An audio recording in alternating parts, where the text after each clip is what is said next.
Passé, enjeu, futur. Grand sujet, grand débat que nous allons devoir circonscrire. Si vous voulez bien, on va aller à la slide suivante. Slide suivante. Alors, qu'est-ce que justement la presse quotidienne régionale? Que lorsque l'on fait une conférence, il est toujours intéressant que l'on puisse circonscrire le sujet, que l'on puisse le délimiter. Parce que la presse, c'est vaste. Ça peut être la presse papier, ça peut être la presse radio, ça peut être la presse télévisée, c'est un peu la presse télévisée. Bref, c'est très large, c'est très vaste et il faut donc limiter. Presse quotidienne. Ah, quotidienne. Quotidienne, c'est, Père Hubert? Tous les jours. Alors, la presse quotidienne est différente de la presse hebdomadaire, elle est différente de la presse mensuelle, tous les jours. Quelque chose de spécifique. Tous les jours, on a le vertige de la page blanche. Une des caractéristiques de la presse quotidienne, la proximité par rapport au lecteur. Quand on a un quotidien régional sur une grande région, comme la nôtre, la grande région de Bruxelles, eh bien on se doit d'être proche du lecteur. Ça veut dire qu'il y a tous les jours, quotidiennement, des lecteurs qui nous écrivent, des lecteurs qui nous parlent, des lecteurs qui nous donnent des informations, des lecteurs qui veulent interagir avec nous, et ils peuvent interagir aujourd'hui de différentes manières, puisque maintenant nous avons les réseaux sociaux qui sont d'une forme extraordinaire pour interagir ensemble. Sur les thèmes de la vie quotidienne, bien sûr. Alors au XIXe siècle, de quoi on parlait? On parlait déjà de la météo, on parlait de, par exemple, les quotidiens d'Anvers parlaient du mouvement des bateaux, on parlait du prix des œufs, de choses pratiques. On parlait par exemple du marché en presse régionale qui va avoir lieu tel jour plutôt que tel jour parce qu'il y a une fête foraine, donc des choses très pratiques. On est diversifié par rapport à la presse nationale parce que la presse régionale donne d'abord des activités du coin, des activités des gens d'ici, des activités des gens qui sont insérés dans une petite région, eh bien, dans un tissu social qui fait que ça les intéresse de connaître ce que font leurs amis, ce que font leurs copains, etc. On est évidemment différent de la presse hebdomadaire parce que, comme je vous le disais, c'est le vertige de la presse, de la page blanche. Tous les jours, une rédaction doit réinventer le quotidien du lendemain et il y a évidemment toute la question du stress par rapport au temps. Alors, c'est le sigle suivant. Le passé, d'où venons-nous? Vous avez là un crieur de journaux. Ça, c'est une période un peu révolue où les gens, comme il y a toujours à Londres, Evening Standard, 50p, les gens vendaient évidemment à l'encan. Il y avait les petits crieurs de journaux et c'était au fond un phénomène pittoresque de la vie de rue dans toute une série de grandes villes. Passons. Alors, en Belgique, on va être très bref. J'ai donné une autre conférence sur l'histoire de la presse en Belgique depuis la Révolution belge. Ici, on est très différent. Bon, il y avait plus de 105 quotidiens, on a raréfié. C'est le phénomène de concentration dans la presse, je vais en parler tout à l'heure. Et en fait, tous ces journaux avaient des tendances idéologiques très marquées. Aujourd'hui, il y a eu des regroupements dans la presse, donc il n'y a plus ces tendances idéologiques des journaux. OK? En Italie, même chose. Des journaux au XIXe siècle très marqués, très nombreux, mais qui avaient très peu qui imprimaient très peu de copies. Donc on est vraiment dans quelque chose qui est encore relativement confidentiel. C'est dans un autre pays que nous allons voir maintenant, suivant, c'est la France, que la presse quotidienne régionale a toujours été particulièrement développée, particulièrement enracinée, avec par exemple, premier journal, le journal de Paris, 1777. Pourquoi? Parce que la France a toujours développé des idées avec une intelligentsia excessivement puissante, une intelligentsia excessivement développée, et le journal était, ne l'oublions pas de par la langue, un des phénomènes exceptionnels eh bien pour développer des idées politiques notamment. Suivant. Nous avons l'Espagne, la période des rois. Les premiers quotidiens apparaissent vers 1740, un peu plus avant la France, et l'idée c'est quoi? Ce sont des thèmes culturels. Pourquoi? Parce que le pouvoir du roi, de la monarchie, était encore très présent, donc il fallait absolument, pour continuer à exister, à subsister, éviter d'être en proie avec le pouvoir. Suivant. Le Royaume-Uni, pays de la liberté, pays de l'indépendance, premier quotidien en 1740, on est directement après la période de Cromwell, donc une période où des têtes sont encore tombées, et donc par rapport à ça, on évite les thèmes qui sont politiquement compromettants, et donc le Daily Courant, c'est le premier quotidien londonien, 1702, donc juste après la révolution de Cromwell et presque 80 ans avant la révolution française, où au fond la liberté de presse n'était évidemment pas à l'époque une idée qui était déjà excessivement passée dans les mœurs. Suivant. Alors, la concentration dans la presse, quelques mots sur... Pourquoi est-ce qu'il y a une concentration dans la presse, surtout lors du dernier siècle? Eh bien parce que on a inventé, au fond, d'abord les rotatives coûtent très cher. Ça, c'est une donnée. Pour avoir des rotatives, il faut que plusieurs familles se mettent ensemble. La plupart des journaux est à l'origine des journaux familiaux. Et donc, on a été obligé, n'est-ce pas, de se concentrer, de mettre plusieurs familles ensemble. Et il y a des gens qui ont imaginé un autre modèle. Des gens comme Robert Hersant, des gens comme William Hearst, etc., dans la presse quotidienne régionale, qui était de dire, au fond, on va garder toutes les pages régionales, mais toutes les pages nationales, elles vont être les mêmes. Pour le Courrier de l'Oise, pour un autre quotidien qui paraît sur Paris, pour tous les quotidiens de la région, pour le Maine Libre, pour des quotidiens qui sont dans le Massif central, on garde les mêmes informations nationales, mais on change de page à certains moments, lorsque les rotatifs sont imprimés, on change les pages régionales, ce qui permet évidemment de faire des économies d'échelle, surtout sur le plan des journalistes, parce qu'on a besoin de moins de journalistes. On a vu Robert Hersant, il y a d'autres personnages comme William Randolph Hearst aux États-Unis qui ont appliqué la même méthode. Et donc leur idée, c'était d'avoir surtout une rédaction nationale et des toutes petites rédactions régionales décentralisées. Nous avons ici une rédaction, fonctionnement de rédaction suivante.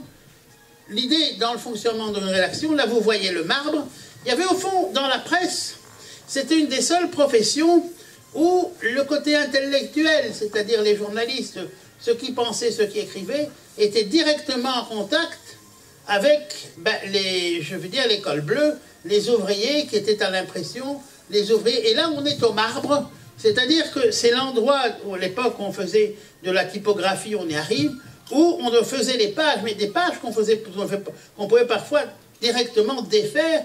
Si par exemple, avant l'impression, vers 23h, 23h30 sur les rotatives, il y avait un grand événement qui arrivait. Alors les journalistes se rassemblaient avec les colbés, ils disaient, tiens, ça on doit changer, il y a tel, par exemple, je sais pas, un président des États-Unis est mort, il est 21h, on doit sortir à 23h, il faut immédiatement changer la une, et c'est là au marbre que ça se faisait, et qu'on faisait à ce moment-là le choix éditorial, c'est-à-dire le choix des articles qu'on avait publiés. Suivant.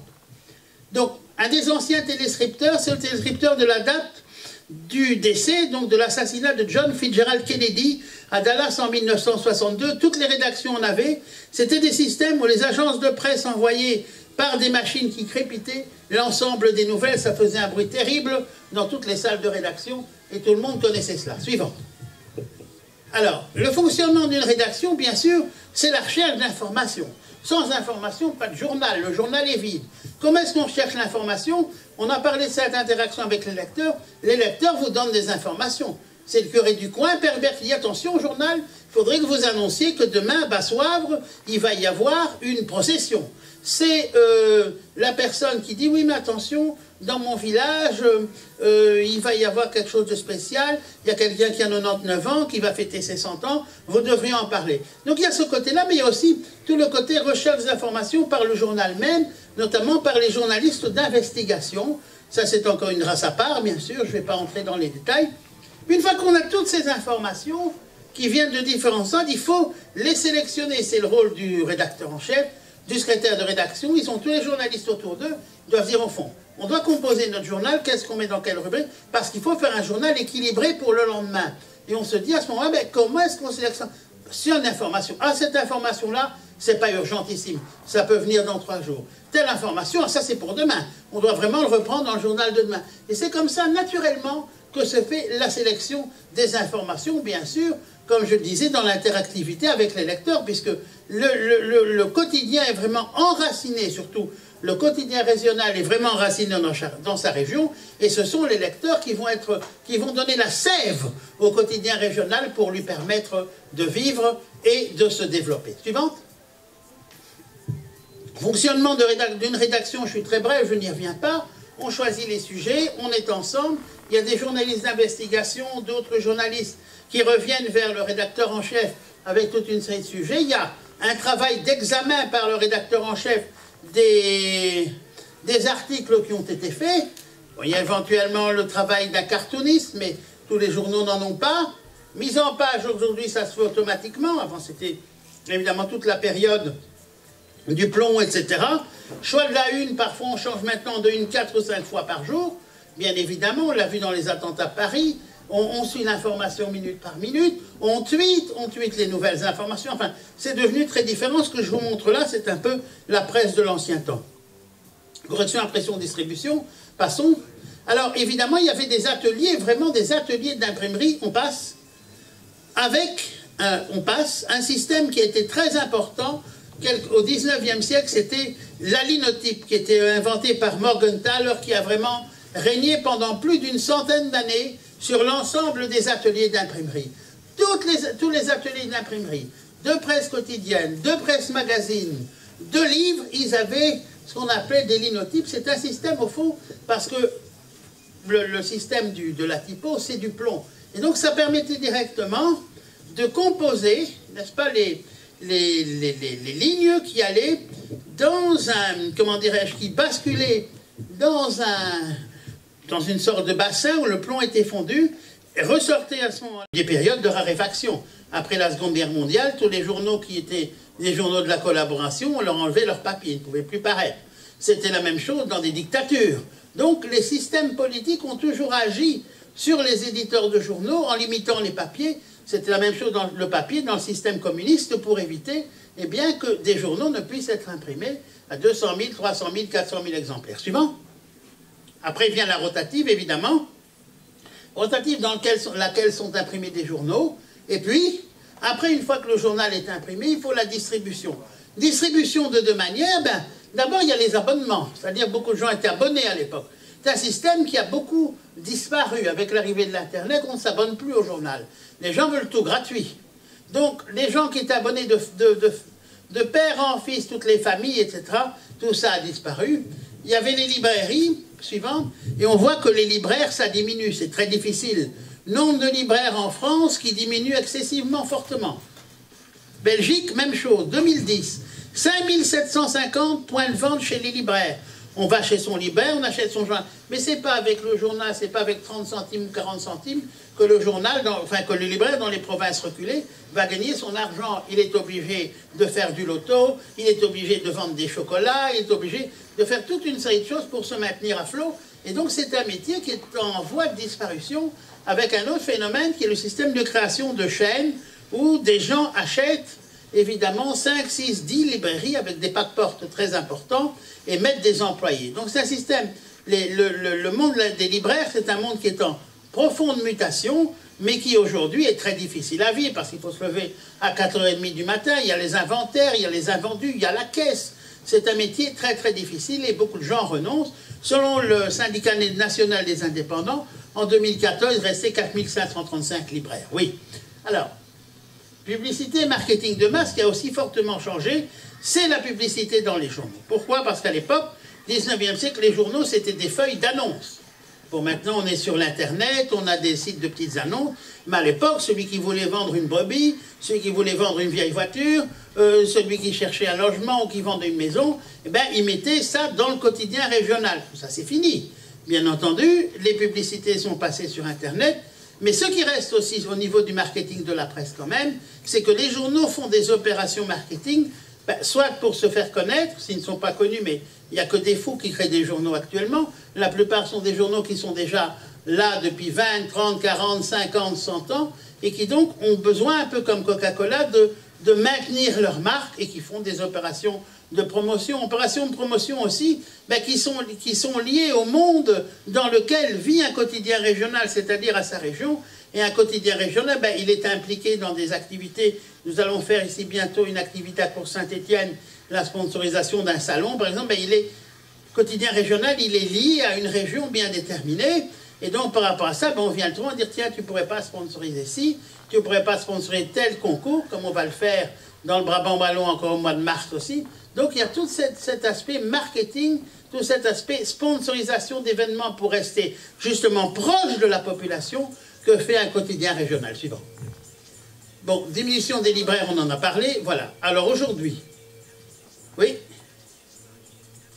ben, c'est un slide qui veut dire qu'aujourd'hui, la presse quotidienne régionale est encore, même si le nombre d'abonnés diminue, la presse quotidienne régionale est encore relativement lue dans l'ensemble des pays européens, c'est un peu son taux de pénétration, même si ce ne sont pas des gens qui achètent directement un journal, mais dans une famille, il y a 3, il y a 4 personnes, mais si le papa achète, il y a la maman qui le regarde, il y a le fiston qui le voit aussi, qui regarde les sports, il y a la fille qui va peut-être regarder la rubrique sur la danse ou sur la musique. Donc un journal a une diffusion beaucoup plus large que la diffusion d'une seule personne. Et on se retrouve avec des taux de diffusion entre 50, 60, 80% dans certains pays, compte tenu du fait qu'aujourd'hui, il reste encore dans nos pays très peu d'analphabètes. Évidemment, dans les années 50 ou dans les années 1900, c'était très différent parce que le niveau de base global de la population n'était pas aussi élevé. Suivant. Mais la diminution de la presse écrite, bien sûr, l'Internet qui arrive, les éditeurs de presse se posent des questions, il faut créer de nouveaux modèles économiques. Moi, je pense aussi que la presse écrite a encore un avenir, mais peut-être de manière plus réduite, de manière différente, de manière diminuée, avec comment dirais-je, des situations où on se trouve entre la presse écrite et la presse magazine, avec l'existence sur papier de journaux hybrides. Prenez les journaux du samedi, les journaux quotidiens du samedi, l'Écho, la Libre, etc. Ben, ce sont presque devenus des hebdomadaires. Voyez, vous les regardez, c'est comme le Sunday Times, ils sont énormes. Il y a tel supplément, il y a le supplément voyage, il y a le supplément sabato, il y a le supplément économie dans la Libre. Donc l'idée, c'est d'essayer de faire un peu, d'un côté, l'actualité immédiate, qui est l'actualité quotidienne, et de l'autre côté, l'actualité magazine. Suivante. La diminution de la presse écrite, c'est un phénomène essentiel pour l'Europe de l'Ouest, on vient d'en parler. Par contre, il y a quelques éléments contraires, notamment en Afrique du Nord. Pourquoi? Parce que c'est comme dans toutes les révolutions en Afrique du Nord, on a eu la révolution en Tunisie notamment, et ce qui s'est passé en Tunisie, c'est que, au fond, vous avez eu une libéralisation après la période de Ben Ali, et chaque fois qu'il y a une révolution, on se rend compte qu'il y a la création de nouveaux titres de journaux, qui sont peut-être éphémères, mais c'était la même chose après la chute de Mobutu au Congo, c'était la même chose en 1830 chez nous, et j'ai expliqué dans une autre conférence, Valentina, comme ça a été très très important, en 1830, le fait que la presse a joué un rôle considérable dans la révolution de 1830 pour permettre l'indépendance de la Belgique. Suivant. Subside à la presse, j'en dis quelques mots très rapidement, je ne vais pas passer tous les pays en revue, mais vu cette transition, vu cette difficulté, ça cause des problèmes, ça cause notamment, il faut retenir ça, ça cause notamment des problèmes d'indépendance de la presse, parce qu'à partir du moment où il y a tel ou tel ministre qui sont des critères qui sont plus ou moins objectifs et pas toujours, vont donner telle ou telle somme d'argent à la presse, et à tel ou tel groupe de presse, avec des critères qui sont parfois pas très objectifs, ça pose des questions d'indépendance de la presse et d'indépendance des journalistes et des éditeurs par rapport au pouvoir politique. Alors on parle de différents pays, on va passer rapidement, je ne vais pas détailler l'ensemble des systèmes. L'Autriche, alors ensuite, nous avons le Danemark, la France et la Belgique. Au fond, la Belgique, voilà, ça c'est un peu en France les différents journaux. Le journal qui a reçu le plus de subsides, qui avait encore très très peu de lecteurs, c'était l'Humanité, compte tenu du nombre de députés communistes qu'ils avaient encore à l'Assemblée nationale française. Suivant. L'Italie, bien sûr, et voilà, ça c'est l'Italie. Suivant. La Belgique ou le Royaume-Uni, il n'y a pas de subsides à la presse. Belgique, subsides à la presse qui sont 7 millions d'euros en 2015, qui sont faits normalement en fonction de la diffusion payante, du nombre de journalistes. Ça coûte évidemment très cher d'avoir des journalistes dans toutes les rédactions. Et donc l'idée, c'est que pour les aider à accéder aux technologies modernes, et certains groupes de journaux ayant encore investi très récemment, c'est-à-dire il y a 10 ou il y a 15 ans dans des rotatives, il faut savoir qu'une rotative se rentabilise sur environ, s'amortit sur environ 25 ans, il fallait encore des périodes de transition. Suivante. Alors, est-ce que la presse écrite va disparaître? Qu'est-ce que vous en pensez? C'est l'occasion de vous interviewer. Père Hubert, vous en pensez quoi? Est-ce que la presse écrite va disparaître dans les prochaines années? Non, elle ne va pas disparaître. Là-bas au bout, qu'est-ce qu'on en pense? Elle va disparaître? Vers des journaux magazines avec peut-être plus de recul, avec peut-être plus d'interviews, comme un peu on a l'Écho du samedi, mais il est évident qu'aujourd'hui, il y a toute une série de players sur le marché qui donnent l'information, des quotidiens online comme nous. Il y a aussi les providers Internet, que ce soit vous, que ce soit Skynet, que ce soit Télénet, tous ces gens sont devenus aussi maintenant des vecteurs d'information et font quelque part concurrence aux journaux. Et à partir du moment où les gens ont cette information gratuite, ben, ils ne vont plus payer. Donc voilà pourquoi aujourd'hui on est dans un monde en mutation où les éditeurs de presse se retrouvent dans une situation très difficile. Suivant. Alors le futur justement, ben, c'est un sondage qui a été fait en France qui montre que la plupart des gens interrogés pensent que les sites d'information gratuits sont de plus en plus vus. La télévision ne disparaît pas, quoique là je n'ai pas le même avis. Moi je crois que la télévision va en partie disparaître au bénéfice d'un système de vidéo on demand comme YouTube, etc. Alors on voit que les sites d'information payants, c'est pas facile. La presse écrite gratuite non plus. On le voit avec Le Vlan par exemple.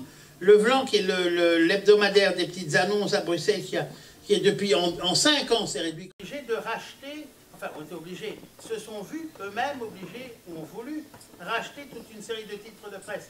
Je crois que c'est lié un peu au prestige, à la puissance, à la volonté d'influence, mais ce n'est pas nécessairement lié à une activité économique rentable. Mais la question était pertinente, j'aurais voulu l'aborder à l'été dans mes plus et vont soutenir les articles comme jadis les photos soutenaient les articles dans la presse papier. Nous avons toujours les photos qui aujourd'hui soutiennent les articles, mais nous avons aussi maintenant tout cet aspect vidéo qui est exceptionnel, qui est extraordinaire, parce que toutes ces vidéos, nous pouvons maintenant les diviser, les diffuser par les réseaux sociaux. Suivant. Voilà, donc ça c'est un exemple de vidéo à la truffe noire avec Luigi Ticeriello. Suivant. Notre exemple de vidéo, une interview en matière un peu de design, de mode. Suivant. Suivant.